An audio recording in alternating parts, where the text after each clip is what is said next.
Welcome to section 7 of the scrap challenge, the home dumbbell.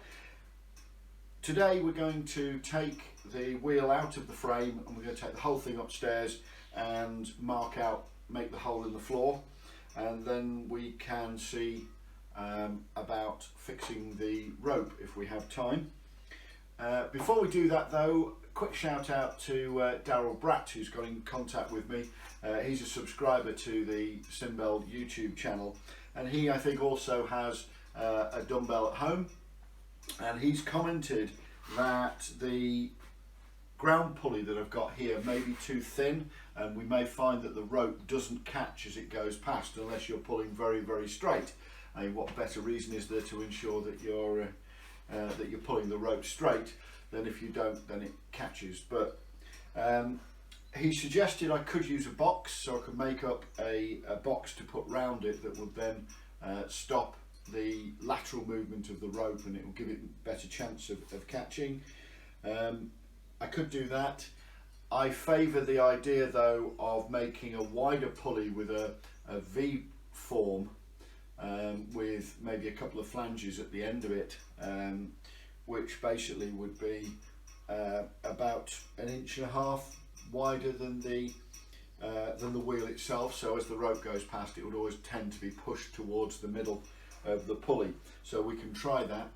I'm also a little bit worried, having thought about it, about the 8mm threaded rod I've used as the axle for the pulley. When you pull the hand stroke, there is quite a lot of pressure on that. I don't know whether it's going to bend. I do have some 10 and 12mm threaded rods, so I can always replace that if I need to. Daryl also mentioned about weight. Now, when I first got the wheel and spun it, I said that there wasn't possibly enough differential between the light end of the wheel and the heavy end, and I think I'm going to do a section afterwards, if I find it's not quite right, called Pimp My Wheel, where I'll add some steel plate. Not quite sure where I'm going to get that from, but add some steel plate. And what Daryl has said is that he would recommend that the plates are put at the 4 o'clock and 8 o'clock positions rather than right the way across. Anyway, whichever way it is, I'll make it modular so I can swap weights around, because I want this to have as good a feel as I can get in a home dumbbell situation. So that's about it. Let's get the wheel out and let's get this up into the loft.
Right, we've got a hole which should be fine.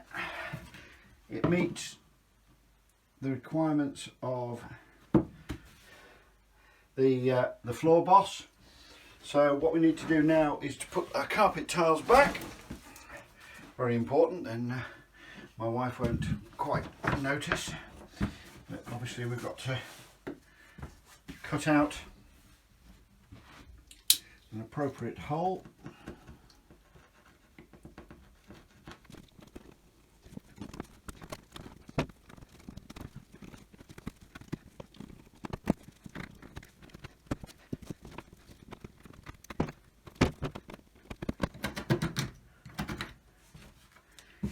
There we go.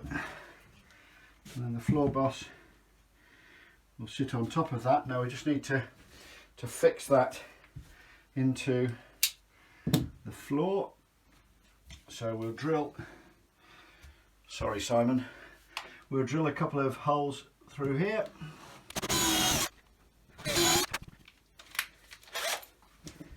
And then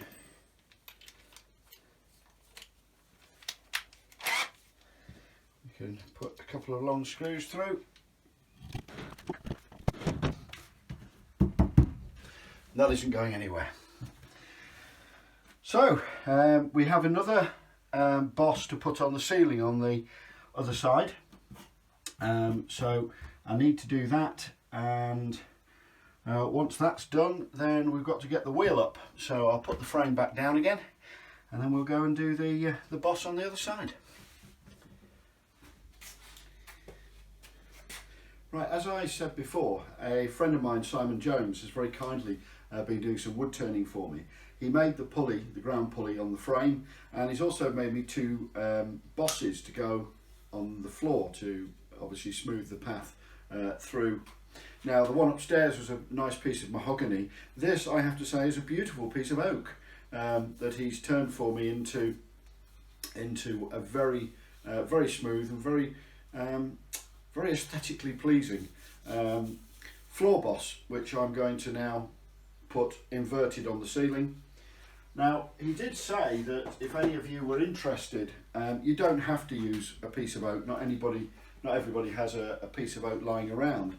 And what he did is he got some standard plywood, and he said it wasn't any particular good plywood, it was just plywood, and he stuck it together and turned this down in about 5 or 10 minutes. And this, as you can see, is literally some piece of plywood that's stuck together. If that was further smoothed and then just varnished, it would make a perfectly good floor boss. He's put 4 screws obviously into to hold it together. For those of you who don't know how you actually turn these things, he got an old piece of scrap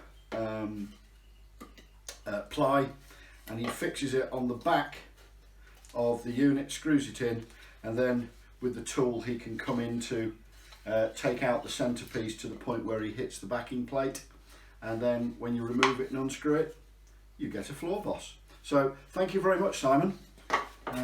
Your assistance is much appreciated, and he isn't even a bell ringer.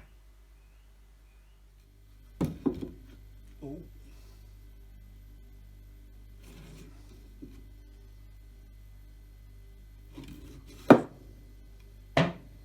Okay, we've got a bit of a problem here because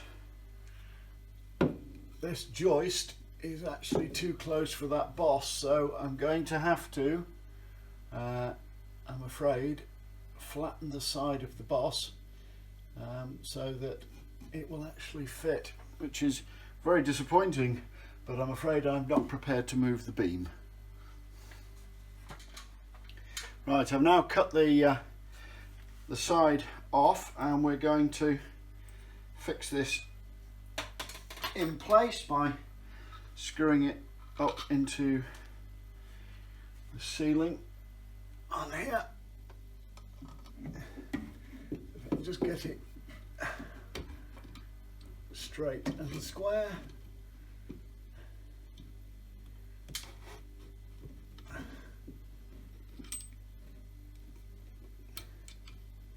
It's not the easiest thing, working taking it above your head. Okay.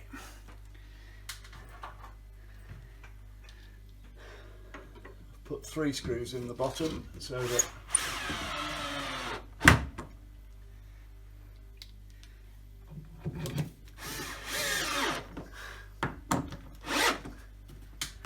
there we go. One roof boss. So now all we've got to do is get the wheel upstairs and get that into position. Right, I know you want to watch me attempt to get this up the stairs, but I'm sorry, I'm afraid for health and safety and the heart of my wife, I feel it's better that you just see it when it gets up there.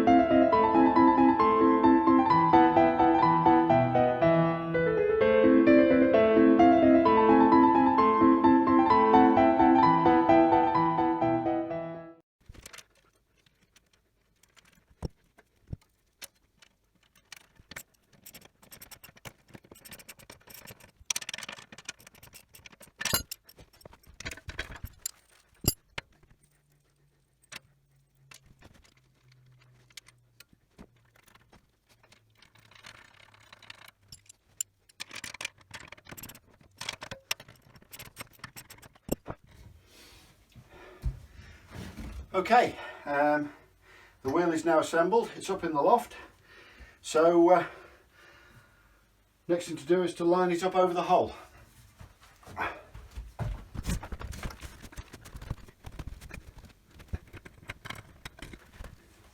Now initially I'm not going to bolt it down. I want to see it running before I decide whether that's a requirement. It's pretty stable, so I think next thing to do is to go and get the rope and put it through down into the bottom and see how we get the where we get the length from, and then just tack it to the wheel and we'll see whether we get the correct movement.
Aha!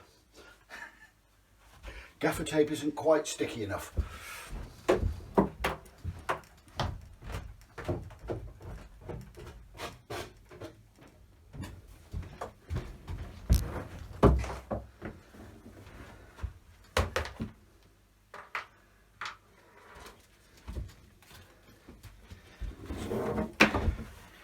Let's try again.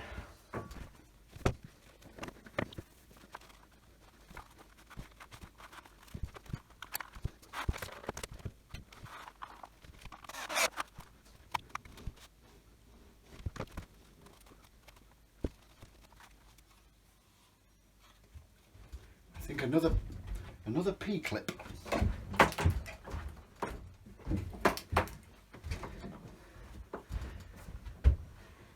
So what we're doing here is we're using a P-clip, one that secured the rope at the top here to stop the end from flapping, and now we're going to actually simulate a garter hole If we put it in the normal place, which is about here, and we'll see what effect that has.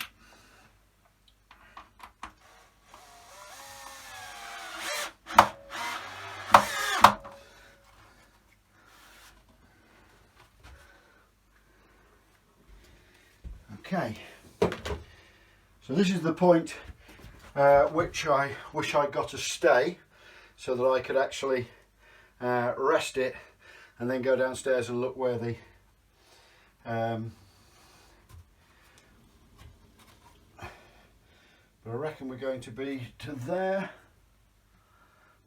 and then so that's stood at the hand stroke, and then we'll let it go around and it comes up to there at backstroke. Well, that looks fairly promising actually. And unfortunately I've got a broken stay now. It's no good if you don't catch it. Right, let's unwind this. And then the madman in me says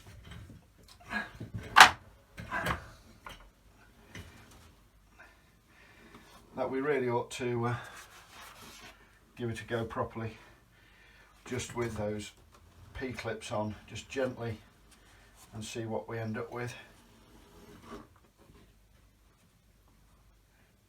Because that's actually looking pretty good.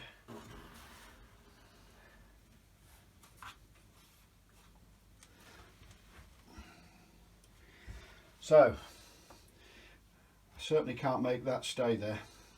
So I'm going to go downstairs and I'll take the camera and we'll just try. Those P-clips are going to hold quite happily, and we'll go and try and see if we can make it work.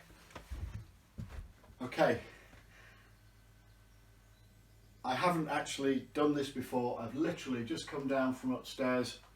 I'm going to try and see whether I can gently ring it up to the point where it'll do what it's supposed to. It's very light, and yeah, we may have to have a bit of a swing on here, but I'm not. Let's see what happens. So it's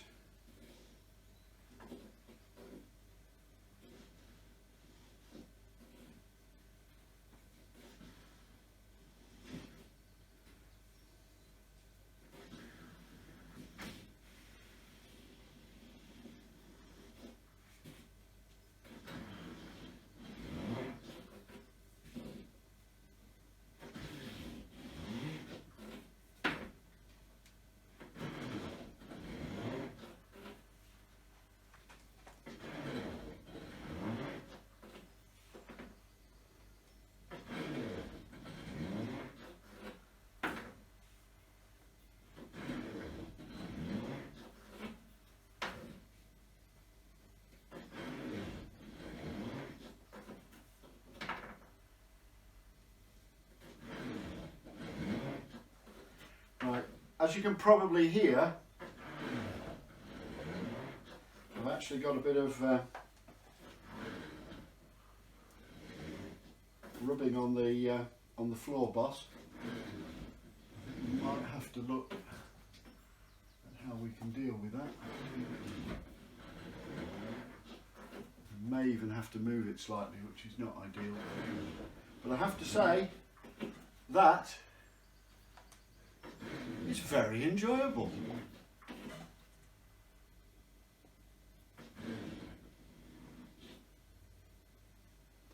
And it is light. I mean, it's a very, very light treble, but the principle is there, and I can say that, yeah, for a first attempt, I think that's okay. We do have to do some adjustments. I think actually I'm going to have to move the wheel on the frame by about 1.5 inches. So we'll move that forward and go and do that now, and I'll come and have another go.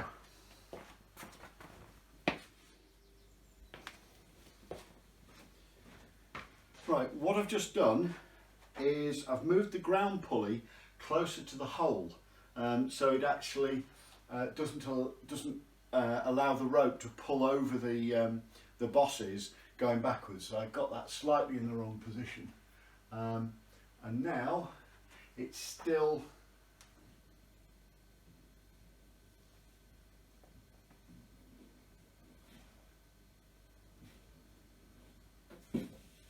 much better. There's still a bit of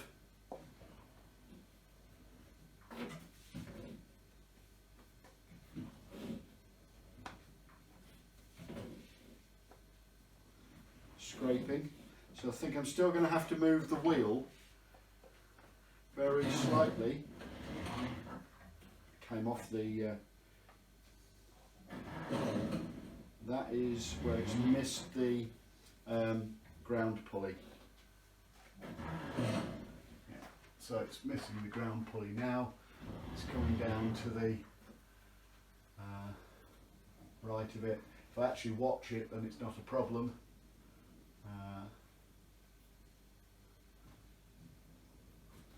I can see that I put some double nuts on the ground pulley to stop it from moving side to side, and I can actually see that those nuts are actually not locking, so I think I may have to go and put a nylock on it to actually hold that in position.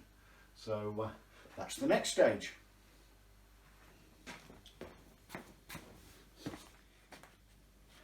Right, so this is the pulley system.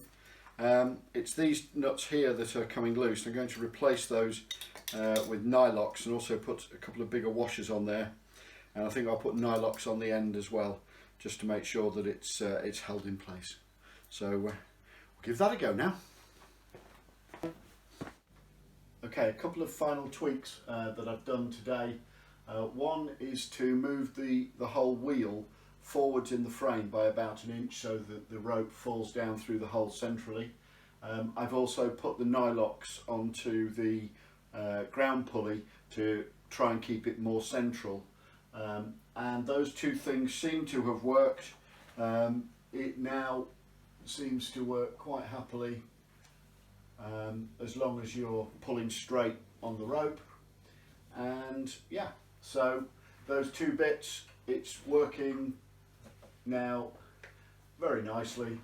I will have to put a stay on it, I think, just so that I can stand it, but I'll do that when I put the electronics on, which will be in the next video.